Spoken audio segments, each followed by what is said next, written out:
Built to Last, the Built to Last, The Secrets of Century-Old Empires. Part 1, Introduction. Why do some companies never die? Welcome back to the channel. In the cutthroat world of business, the average lifespan of a standard company is barely 15 years. Startups fail every day, and even giants often stumble and vanish.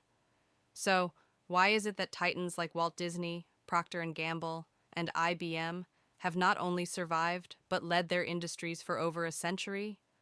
What makes them different from their highly successful competitors who eventually faded away?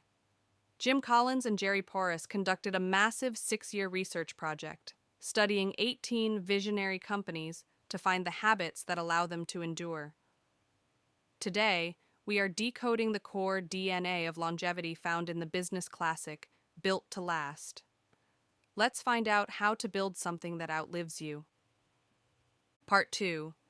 The Golden Concepts for Longevity. 1. Clock building, not time telling. Most people believe that to build a great company, you need a great idea or a charismatic leader who can tell the time. Collins and Porras found the opposite.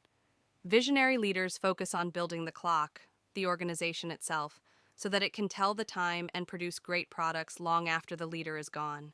The company is the ultimate creation, not any single product or visionary individual.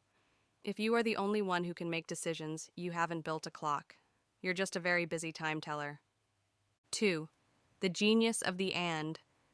Visionary companies refuse to be trapped by the tyranny of the OR. They don't choose between profit or purpose. They don't choose between stability or change. Instead, they embrace the genius of the and. They are able to be ideological and profitable at the same time.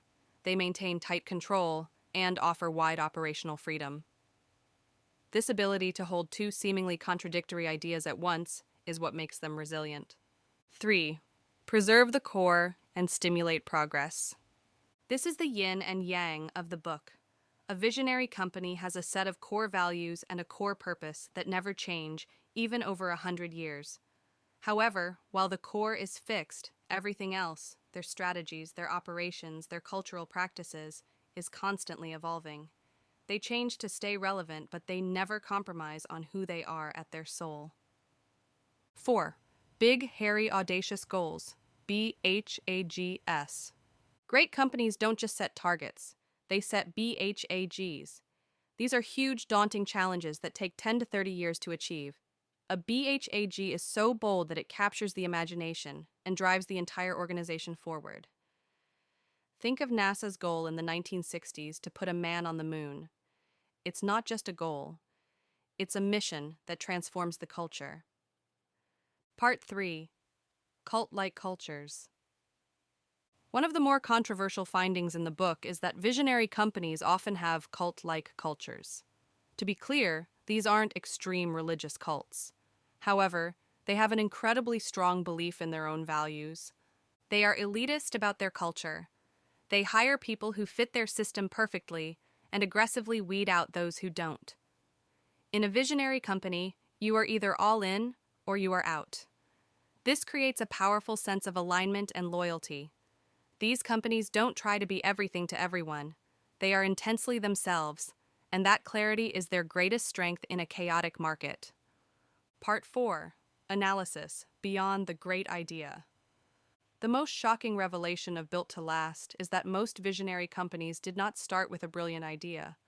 Sony didn't know what they were going to make at first. They just knew they wanted to build a high-tech engineering firm. Hewlett-Packard started in a garage with no specific product plan, trying everything from bowling alley sensors to weight loss machines. The lesson for entrepreneurs today is profound. Stop obsessing over the perfect product. Instead, obsess over the system and the values. If you build a healthy, disciplined organization with a strong core, the great ideas will eventually follow. Longevity is built on the foundation of character, not just a lucky break in the market. Part 5. Conclusion. What is your legacy? Built to Last isn't just for Fortune 500 CEOs. These principles apply to anyone trying to build something of lasting value, whether it's a small business, a nonprofit, or even your own family legacy. It teaches us that the only way to endure is to know what you stand for and to never stop moving forward. Thank you for joining me for this review of Jim Collins's classic. We've looked at both Good to Great and Built to Last. Which one do you think is more important for a startup today? And what is one BHAG you've set for your own life or business? Let's hear it in the comments. Don't forget to like and subscribe for more deep dives into the books that build empires. Until next time, build your clock, stay true to your core, and keep reaching for the stars.